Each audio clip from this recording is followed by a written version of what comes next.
जाति बन गई तो फिर ये सवाल आया, ब्राह्मणों ने बल दे दिया क्षत्रिय को, धन दे दिया वैश्य को, और अपने लिए केवल ज्ञान और लंगोटी लिया। तो ज्ञान जब बल और धन से समाज में सुपीरियर माना जाता रहा, तब तक अव्यवस्था नहीं रही।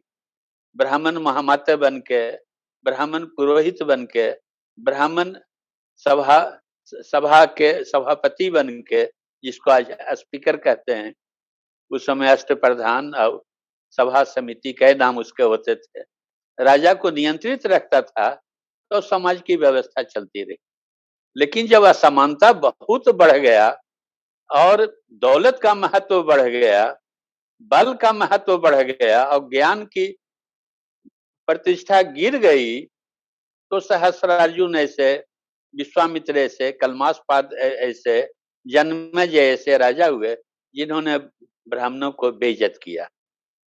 तो विश्वामित्र वशिष्ठ पर चढ़ाई करते हैं, आप देखिए, राजा कलमासपाद से वशिष्ठ की लड़ाई होती है, त्रिशंकु से वशिष्ठ की लड़ाई होती है, और तुर्कापसे को राजा जन्मेजय बेइज्जत कर देता है, और उदालक गौतम परिवहन जैवली से ज्ञान लेने जाते हैं, छतरी से।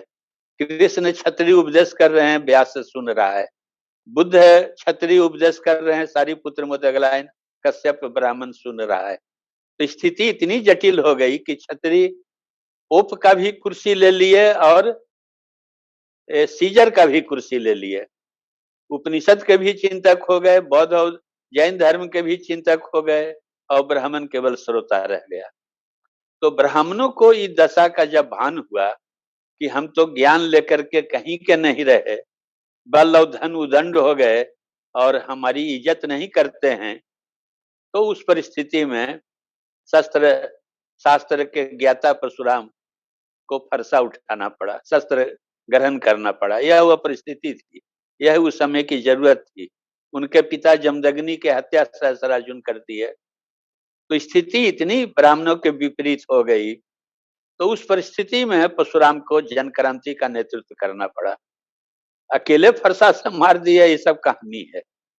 जनता उनके साथ थी और जन विद्रोह में सहस्रार्जुन मारा गया तो उसके धन को उन्होंने ब्राह्मणों ने बांट दिया, और तब से ब्राह्मणों के दो भाग हो गए, एक हो गए पुरोहित ब्राह्मण, एक गैर पुरोहित ब्राह्मण। यही मुख्य प्रतिपादन स्वामी सहजानंद सरस्वती की किताब जो ब्रह्मर्षि वंश विस्तार है, और दिल्ली से प्रकाशन संस्थान के हरिश्चंद्र शर्मा प्रकाशित किए हैं, अंसारी रोड गली नंबर 3। तो इसमें यही मुख्य प्रतिपादन है। ब्रह्मर्षि वंश बिस्तर, संस्कृत में बिस्तर होता है और हिंदी में तद्भव में हम लोग विस्तार बोलते हैं, लेकिन संस्कृत में ग्रामर से बिस्तर सही वर्ड है। तो किताब का नाम है ब्रह्मर्षि वंश बिस्तर। उसमें यही प्रतिपादन है कि ब्राह्मणों के कैसे ये दो भाग हो गए। ये पहला टूट हुआ ब्राह्मणों के अंदर कि कुछ ब्राह्मण पूजा पाठ में रह गए और कुछ ब्राह्मण पूजा पाठ से बाहर निकल गए। तो जो बाहर निकल गए वही अब पंजाब में महियाल देखते हैं। मही माने भूमि होता है, खेती बाड़ी जो पकड़ लिए तो महियाल, राजा पोरस माना जाता है कि महियाल है, शाही वंश माना जाता है कि महियाल थे। और जो भाई परागा और भाई मतीदास, भाई सतीदास सिखों के साथ जो थे महियाल थे, और भाई परमानंद जो हिंदू महासभा के और गदर पार्टी के बड़े नेता थे वो महियाल थे। तो पंजाब में आप देखिएगा महियाल ब्राह्मण। उसी की इक्विवेलेंट आप महाराष्ट्र में देखिएगा क्षिति पावन ब्राह्मण। अभी अपभ्रंश हम लोग चित पावन उनको कहते हैं।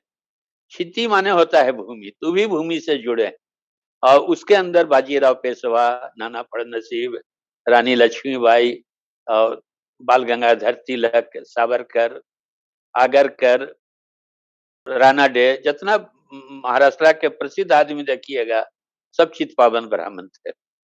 और बिहार में उसी की इक्विवेलेंट देखिएगा भूमिहार ब्राह्मण। जितना देखिएगा ये सब भूमिहार थे। बड़े बड़े क्रांतिकारी जमुनेन्द्र शुक्ला, बैकुंठ शुक्ला। भूमि जमीन, तो ये जमीन से संबंधित जातियां हैं। महाराष्ट्र में देसाई हैं, और राजस्थान में पालीवाल हैं, बंगाल में राठी हैं, और पश्चिमी यूपी में त्यागी हैं, ई ढंग से उड़ीसा में मस्तान है, ये पूरे इंडिया में जमींदार ब्राह्मण खड़े हो गए। जो सैनिक ब्राह्मण कहिए, जमींदार ब्राह्मण कहिए, भू स्वामी ब्राह्मण कहिए, जो वर्ड कहिए, ये पैरेलल खड़े हो गए। अब पुरोहित ब्राह्मणों को अभिमान हो गया कि हम श्रेष्ठ हैं और ये हीन हैं जो खेती बाड़ी सैनिक पेशा में। इसी पर किताब फिर एक आई स्वामी सहजानंद की, झूठा भय और मिथ्याभिमान। यह झूठा भय है जिन्होंने पेशागत परिवर्तन किया कि हम हीन हैं, और मिथ्याभिमान है उनको जो पुरोहिताई में लगे हैं, जाचक वृत्ति में लगे हैं कि वे सुपीरियर हैं। और कई जगह से उदाहरण देके वो बोले कि अजाचक ब्राह्मण भी उतना ही श्रेष्ठ है और इसमें कोई कम बेसी की बात नहीं।